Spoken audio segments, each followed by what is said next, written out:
Thanks for having us. Awesome. With that, I will jump straight into the questions that I have for you folks. I don't want to waste any time.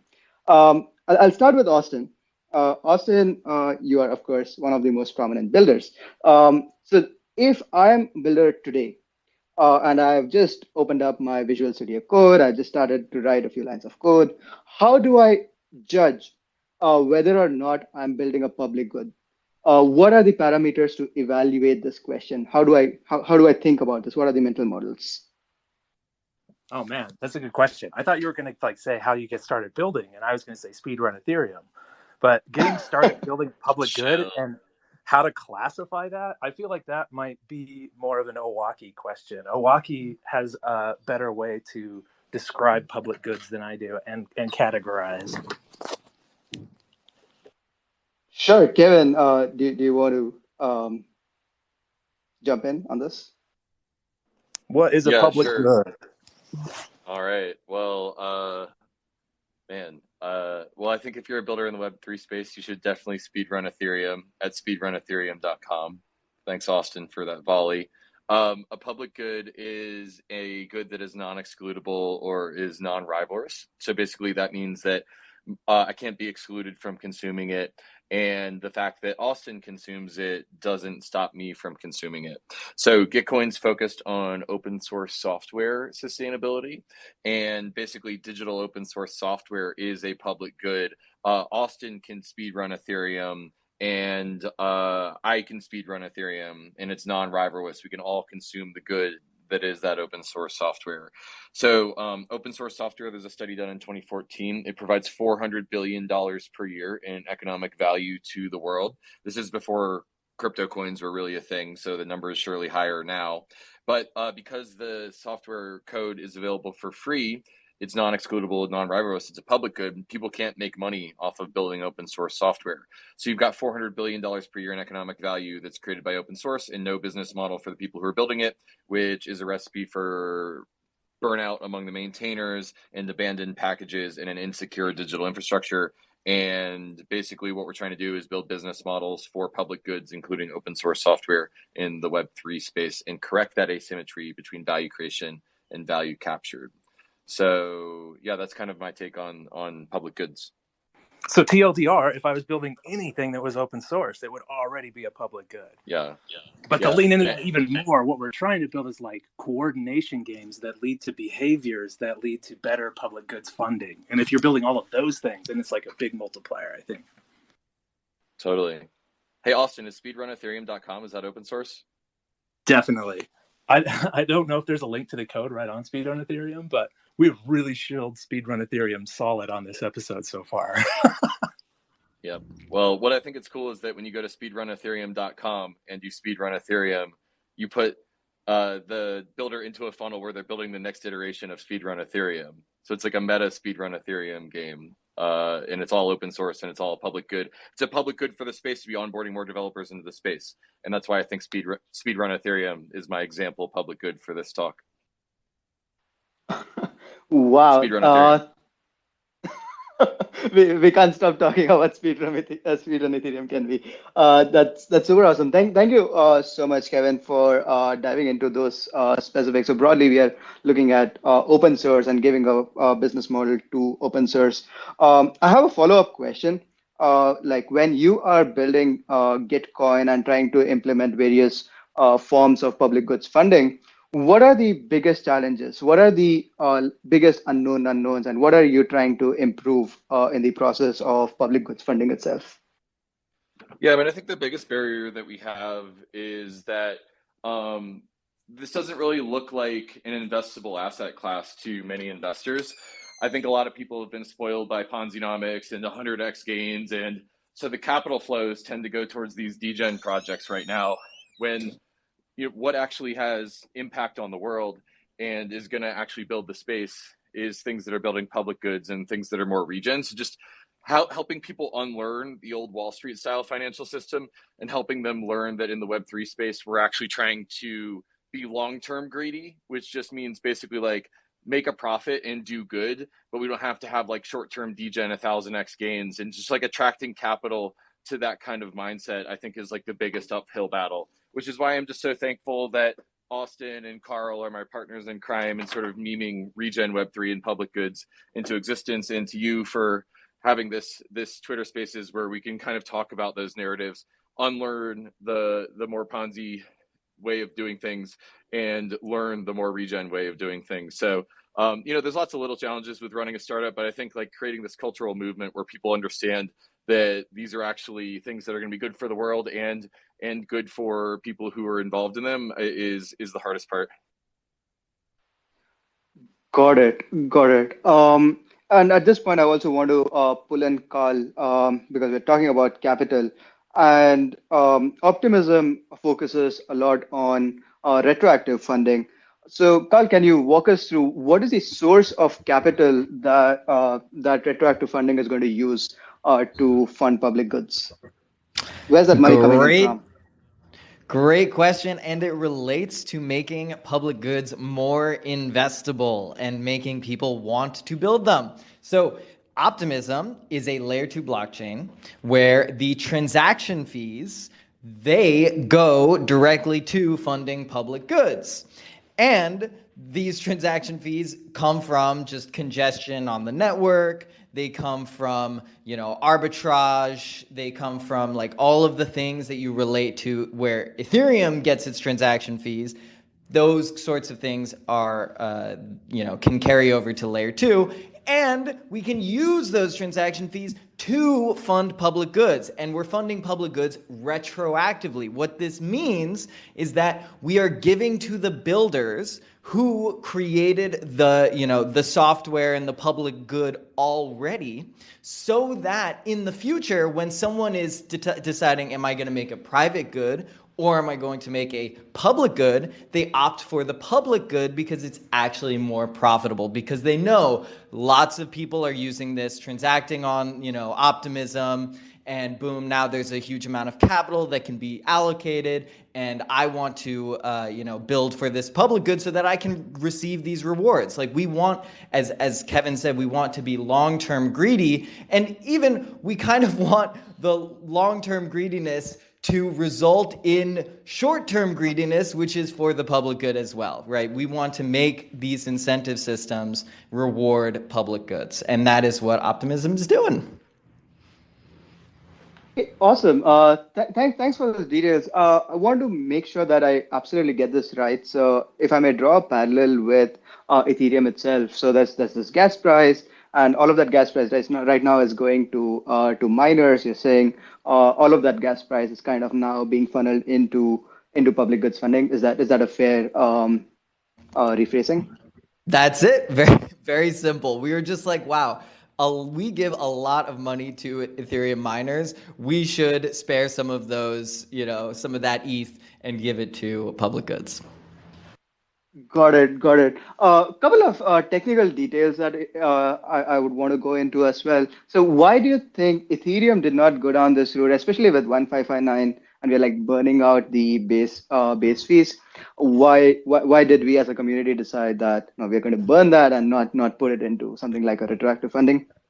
Great question. So retroactive funding, Ethereum is about governance minimization and credible neutrality. So it is the positioning of Ethereum to do the most, minimal thing possible. Funding public goods requires governance. It requires active judgment because it's not one, there's no objective measure of public goods, right? We were just talking about open source is a public good, closed source is not, but there's actually a large gradient of like what public, what open source software is more public goody or more impactful or less impactful, right? All of these are judgment questions. So Ethereum innovated on tons of fronts. It innovated by creating this huge, like this trustless base layer for us to, deploy all of these incentive systems via smart contracts. Like that's a huge amount of innovation. Ethereum is not, Ethereum is setting itself up to be the credible, neutral base layer for the innovation, which, Optimism is doing at the governance layer. So we're trying to keep Ethereum minimized, L1 governance minimized, And then we can introduce a form of governance on layer 2s. And this is, I think, really where layer 2 kind of innovation is going to be the most, heated. It's how we fund public goods. Got it, got it. So you're basically delegating this kind of subjective decision making away from Ethereum into something like an L2. Exactly. So, got it, got it. So with that, again, if I may look back to Austin here, Austin, of course, over time we've had these conversations around quadratic funding, now retroactive funding. Recently, you also tweeted about conviction voting as a form of funding public goods. So as a community that's trying to figure out how to fund public goods well, what are we trying to optimize over here? What are the explorations that we are doing? What are the vectors that we are trying to evaluate when we are evaluating various of these funding mechanisms? That's a great question. Like how to evaluate. So going to the conviction voting thing, we did like a staking round where you could stake at voting.gitcoin.co on your Gitcoin grant. And that staking like it gives us signal toward how we should sort the grants. So like to me that was really powerful. But I guess if we had to like think about kind of auditing the process and was it good or was it bad, and if we're talking about auditing the conviction voting, did we get results that we wanted to see? I don't know. Like I think a lot of this is emergent, and I don't know what we're going to see until we see it. So I think that just like tinkering in the realm of public goods and tinkering in the realm of funding public goods and building these coordination mechanisms is kind of my metric. Like my metric is, are we tinkering with things? I don't know if I could say like how to compare the conviction voting to something else. Maybe we could say like, did we give a score to all the public goods after the Gitcoin round, and then say, did the ones that scored the highest get the most scoring this round? Like maybe we could apply something like that and then try a couple different methods. But right now it's kind of like the Wild West. We just picked conviction voting and stuck it in there and tried it to see what would happen. So it's still like at a very like kind of prototypey level, I think. Got it, got it. So if I may rephrase, it's more like let's do some trial and error because there are a bunch of unknown unknowns out there in the market. So we just have to experiment a lot. Is that broadly the theme of experimentation here? Yeah, I think so. And these are like complex systems we're playing with here too, and you almost have to try it to see what's going to happen. Got it, got it. Awesome. With that, I'll switch to Kevin again. Kevin, when we talk about public goods, it broadly gets categorized into grants and bounties. So just before this call, I was having a look at the graph on gitcoin.co/results. And what a trend that I saw over there was historically, the amount of money flowing through Gitcoin was predominantly grants, like 70-30 in the favor of grants over bounties. Mm-hmm. But in the last quarter, there was some sort of a flippening in the sense that bounties seem to be taking up majority of the funds and grants much lower. Uh, what happened in the last quarter? Is it something to do with the market or something totally different? What's your read? Yeah, so I believe in transparency as a first principle, and one of the things that we did was we launched gitcoin.co/results, where you can see basically how much money the Gitcoin network is moving. And initially, I did this as a way of just standing out from the other projects in 2017 that were launching with all these like beautiful visions, but weren't actually doing anything. I wanted the Gitcoin network to actually be focused on object level impact. And so that's why we have this page, gitcoin.co/results, where you can see the trend line of how much money we've created for public goods. As of now, $63 million worth of funding for open source and digital public goods, primarily through hackathons and grants are our two flagship products right now. And I just want to say that like those are the two ways that on Gitcoin you can fund digital public goods. But I actually believe in this pluralistic web scale vision for funding digital public goods. And it's a great relief to me that there are other great builders out there that are building the Protocol Guild and Griffith and CLR Fund and Build Guild and Optimism that are all building different mechanisms for digital public goods. And like pluralism from a first principle is just so important because then we have anti-fragility in how we fund our digital public goods. It's not just relying on one organization. But yeah, to actually answer your question, we just had a monster quarter for hackathons. I think that there were some really big prizes posted in one of our hackathons back in April or May. And the Gitcoin Grants Round 14 is still ongoing, and it was just at the end of the quarter. So I think that we'll sort of end this quarter with grants being one of the biggest rounds that we've ever done, and it's just a matter of hackathons having a really strong quarter, which is why you sort of see the flippening. But you know, I think that it's really exciting to be working on this alongside all these other great projects that are inventing many other mechanisms. And I would just remind everyone that hackathons and grants on Gitcoin are just one small mechanism for doing that amongst a sea of many others. Got it. Got it. Just that. Thanks for all the transparency, by the way. And while I was looking at the graphs, it triggered in me, hey, is this something to do with the market conditions or something like that? So yeah, thanks for the clarification, Kevin.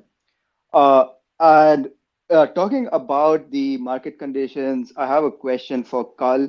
Carl, there's this bear cycle going on right now, and a lot of treasuries have gotten thin, at least in terms of USD. And when we talk to a lot of people who are managing these treasuries, in private, they do tell us that, hey, they're cutting down on giving out grants, giving out bounties. But then there's also a large section who are doubling down on grants and bounties, so to encourage developers in the ecosystem. So, what is your mental model as to how to react to market conditions and how to manage the capital in these treasuries? So first, I am not a financial advisor. I do not know how to manage capital generally, but I will say my the only qualification that I do have is having gone through a few of these, crypto bear cycles before. The main thing that I notice in these times is that they are actually fantastic times to get things done. That means to create communities with people who actually want to build for the future and develop software, of course, develop public goods that are going to be used as the kind of impetus and the kind of basis for any future innovation cycles, right? This is the time to be building, to not forget the vision. Really, in the chaos of these hype cycles, you get kind of drowned out by a bunch of memes and mania and whatnot. And really, the kind of the best, at least the best outlook that I have found for myself is just through the hype and through the bear, just stay constant, just stay building, look for the future. We need to be thinking on 100-year time frames. We should not be thinking about, a short time frame, if we have the liberty to not think about a short time frame, because of course there are people out there that don't. So anyway, that is that's my personal outlook. I don't know how to answer. Awesome. No, that makes absolute sense. That is just keep building. Broadly seems to be the message that I drive out of that. With that, like talking about building again, Austin, if I may loop you in, right now is the time when a lot of noise has kind of gone away from the space, which also makes the entire space a little quieter, right? So for somebody who's coming in new into the space, it's much quieter. How does a builder try to figure out what are the public goods that need to be built right now? Like, what are some mental models? Where should I be looking as a builder who wants to build public goods? That's awesome. Okay, so the setup is the market is calm. Everybody who said speculation, it's all speculation. Now, basically, it's not all speculation, right? And we have builders left behind that are building cool things, and you're asking like what we should build. And I think that like that is an ongoing list. I think that like listen to blogs, listen to crypto Twitter, listen to folks that are like using the products.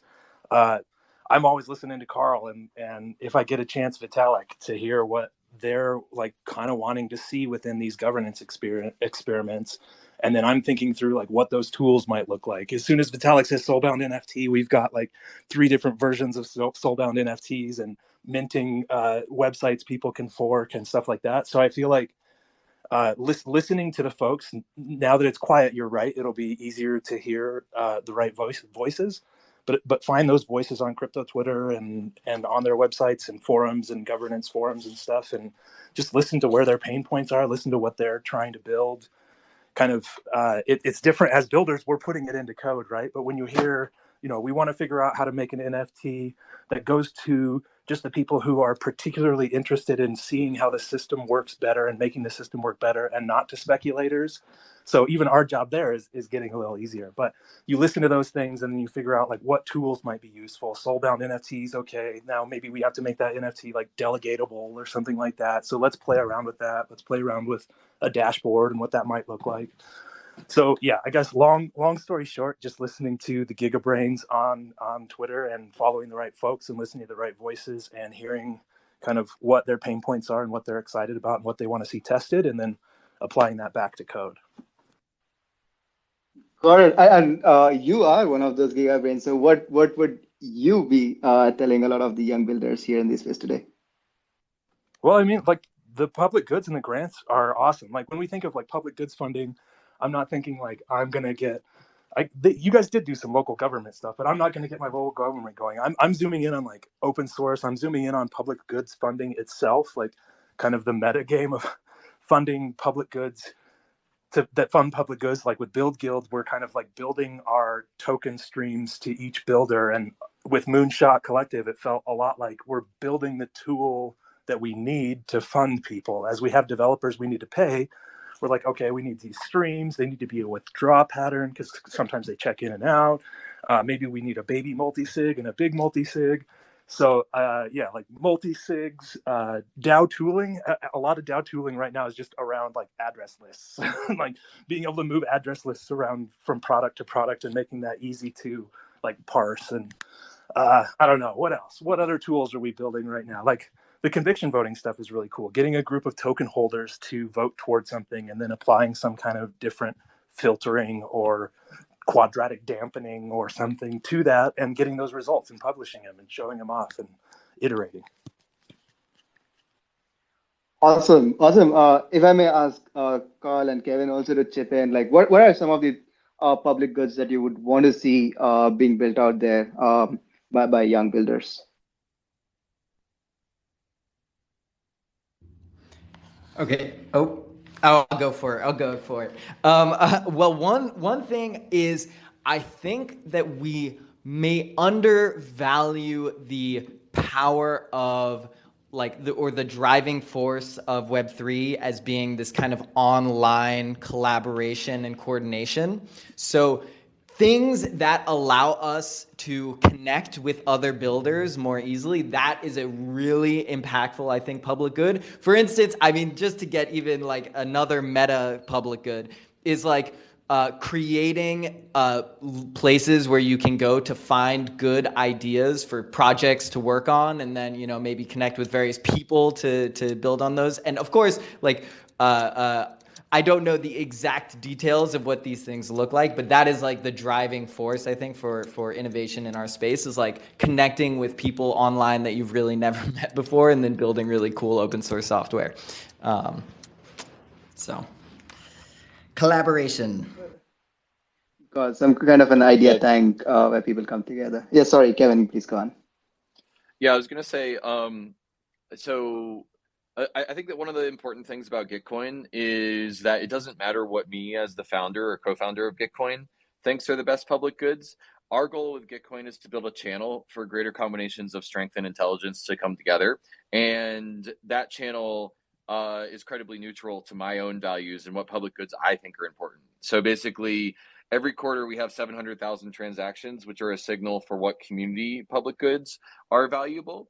And that is what gets funded by the matching pool. And I think that, that's in big contrast to how public goods administration has been done in the fiat world and in the government world. We have to basically like cozy up next to some grant administrator or bureaucrat in order to get funding for your public good. We actually want to push power out to the edges, into the everyday people that are in these communities should be deciding where the funds go for those public goods. And I think it's really important to keep that perspective that we want to fund the public goods that everyday citizens are using, not just like what like the OG high profile people in this space think. So that's my way of not answering your question, but providing some perspective on the kinds of systems we want to build in order to fund public goods in Web3, I think. Got it, got it. If I might like double click on one of the points that you just made, Kevin, how can we, I feel that we can accelerate the public goods funding itself more if we give, if builders themselves have more capital to deploy. So historically, the people with the money and people who can build have been like separate. But this is kind of an environment in which people like you probably have access to capital as well as you yourself a builder, right? So how can we make the builders with money get closer to the people to the other builders who are in need of money, right? So how do we reduce the gap between people with money and the people who are actually building? Yeah, good question.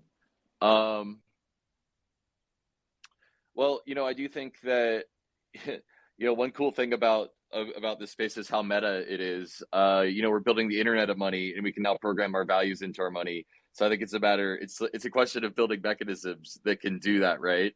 And when I'm not shilling speedrun Ethereum, which by the way you should all speedrun Ethereum, I'm shilling quadratic funding. So Gitcoin grants is a mechanism for measuring what communities in Web3 want to build, and I think that we should just figure out what's having the most object level impact and fund that stuff. And I think quadratic funding is a pretty magical formula for doing that. So the answer is quadratic funding, without a doubt.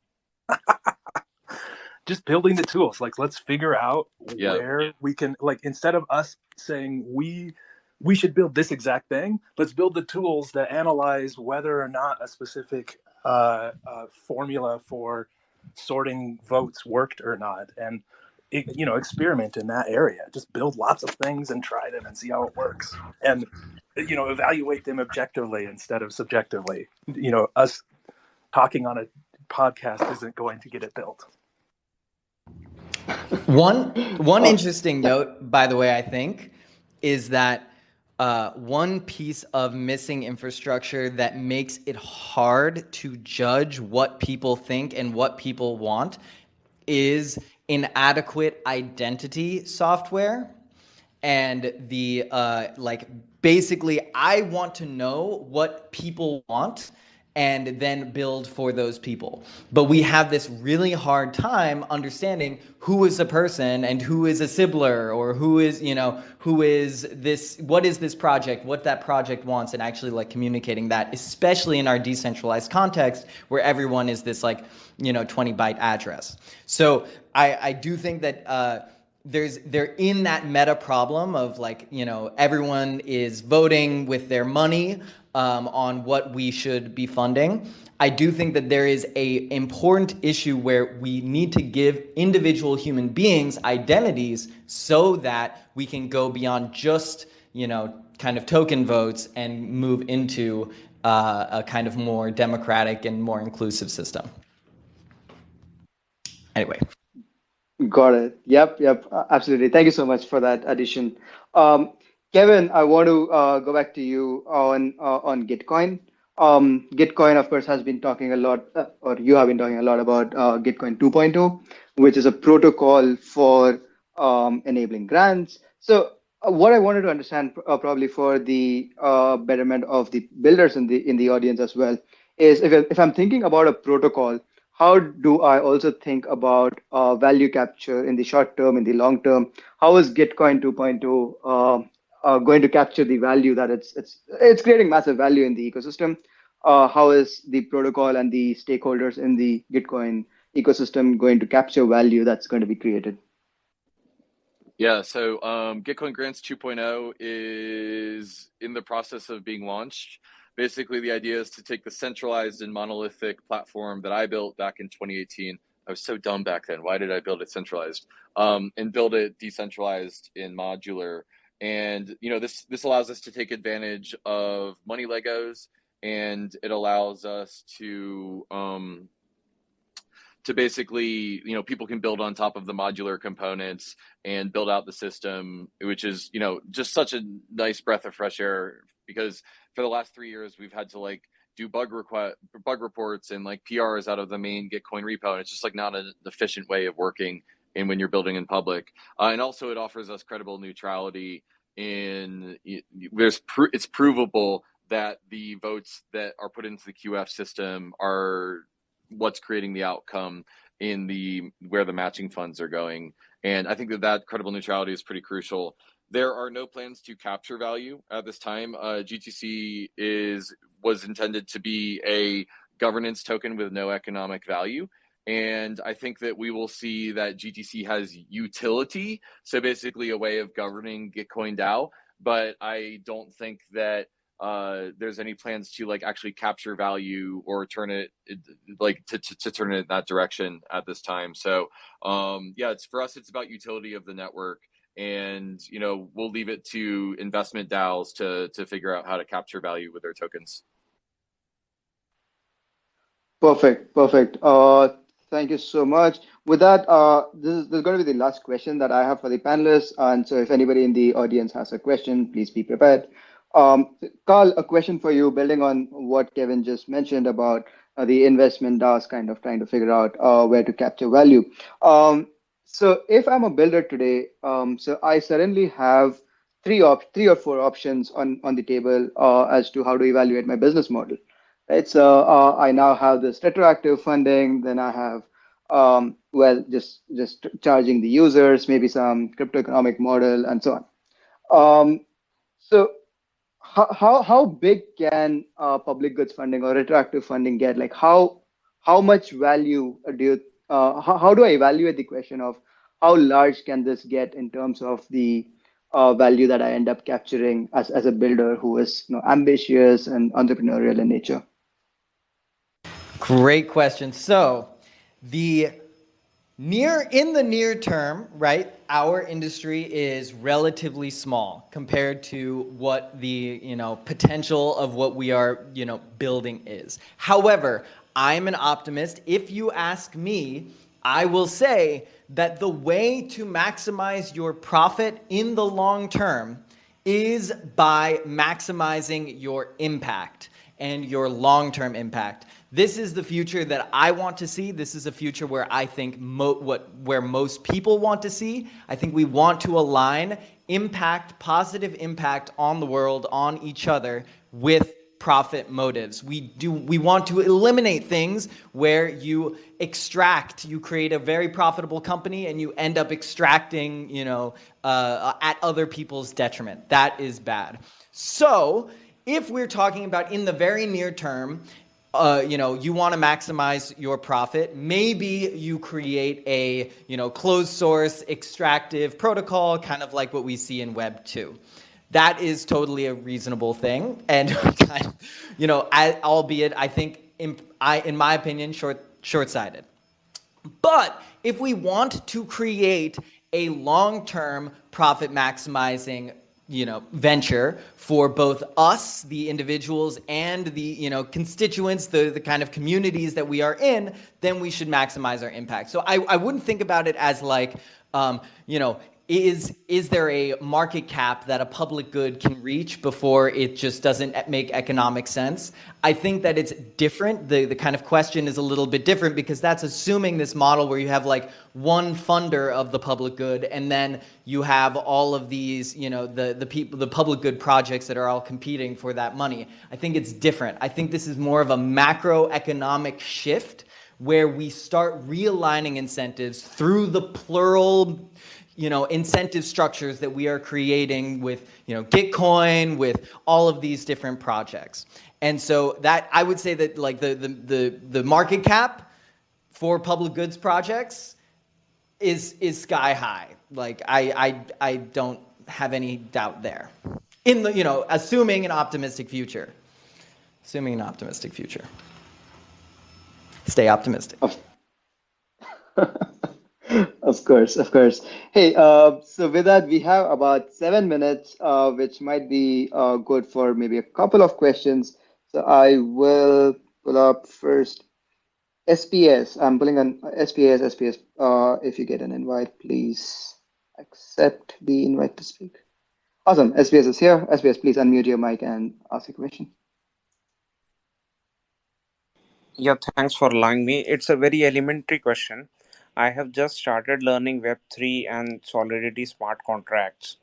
So, how can I pursue this learning model to, build something that is actually marketable or sellable? Part of it has been answered already, but if you could just please touch upon this. I think Yeah, I Austin think should go all over this. yeah, we shilled speedrun Ethereum pretty hard earlier. I think that's honestly going to be my answer in a non-shilling way. Like the best place. So as you're starting to get started in tinkering with Solidity, you'll pick up the syntax pretty quickly. Go to speedrunethereum.com and it kind of takes you through some of those early concepts that you should learn. Get the syntax down, but if you're a decent programmer, you'll pick it up pretty quickly. But really, it's more about the mental model and kind of like learning what works in the space and what doesn't work in the space, learning what's been done and what they learned from it.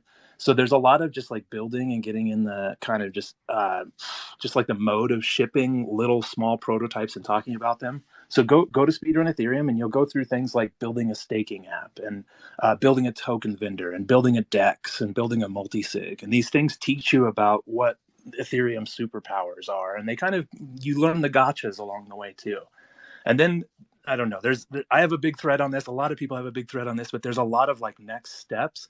Once you can build all of those things, you start like iterating toward making some kind of product that can have impact in the space. And I think a lot of that kind of we've discovered here is about like just kind of like following the right folks and seeing what they're looking for. So speedrun Ethereum first. Get through a lot of that stuff, and then you can land in the build guild or a lot of other places, but then keep iterating and building and trying things kind of beyond the basics. But speedrun Ethereum is the main starting point there. Perfect. With that, I'd want to pull in the next question, but a quick request to people in the audience: please ask a question that is strictly in the domain of public goods funding. That might be the best use of the panelists' time here. A really good question would be, we've got Karl here, and we can talk about the two token houses, in particular which one? There's the token house, and then there's the governance, the second token house, not the token house, the one with the NFT. I would like Citizens House. I'd like to hear the Citizens House. This is the place where I think some really neat things are being experimented with. So if no one else asks a question, we should ask Karl about the Citizens House.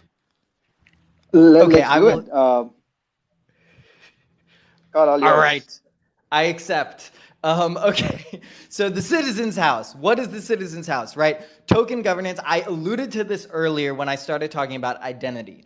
The Citizens House is we have in the Optimism Collective, we have these two, co-equal houses. One, token house, that's kind of normal. Two, the Citizens House. The Citizens House is an identity house. It is basically governance via identity, or soulbound tokens, or there are many different names for these things. Why is that so important? Well, it is important that in the crypto space, when we are building for the public good, that we do not only listen to people who have a lot of money.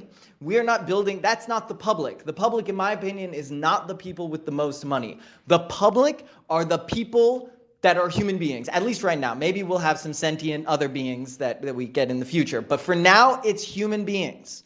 And that's why we need to equip human beings with identity and give them representation and allow their voices to be heard so we can define what is a public good. At the end of the day, a public good is a good thing for the public. Who is the public? It's not the tokens, it's the identities, it's the humans, it's the citizens. And so that is why we are experimenting and building out an identity layer in addition to tokens.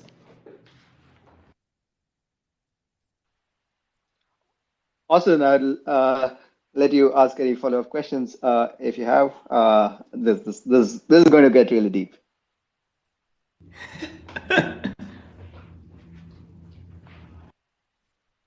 Awesome. Maybe I'll pull in. Excuse me for the name, but Web3 girl, if you could unmute and ask your next question. Thank you, Carl, for the distinction between the two houses. But yeah, maybe we could go on to the next question because it's running really tight on time. Cool. This question is for Karl. So you mentioned one suggestion of a public good was connect, something that helps connect other builders. I was wondering if you have any example of organizations that are already doing this, building this public good. And my other question is, what advice do you recommend for those who do not have that much like clout in Web3, who are trying to put a public good out, but because they're new, how are we going to elevate their public good so that they have kind of the same ability to raise funds compared to those who have like a really big network? Woo, great question. So connecting with other builders, I think that the way that it happens right now, at least based on my experience, is it's a kind of combination of a lot of different tools, from like Twitter to Discord to Meetup to all of these different tools, and you kind of use them and find people that are like-minded and interested in similar things as you. Now, I don't have the kind of silver, also GitHub, of course, as well, goes in there. I don't know the best way to use those tools together, or maybe there are tools that we should build on top of that helps connect people. But honestly, something as simple as running a meetup group or starting a Discord server, or like creating that network of people independently, and you're not even necessarily building the tool itself, but you're building a kind of, social graph. That is a really great way to, help progress the space and have a huge impact, I think, because that's how I got into the space. I just saw YouTube videos and went to meetups, met people in person, and the rest is history. Awesome. Thank you so much for that. Hey, so we are running out of time here. There are a bunch of people who are still queued up to ask questions. However, we will unfortunately have to stop here. Maybe Austin, Carl, and Kevin, any closing remarks that you have here before we sign off? This has been a great conversation. Just to double down on that, and something that we started with was, it's kind of hard to get into the space. It takes time, but the space loves builders.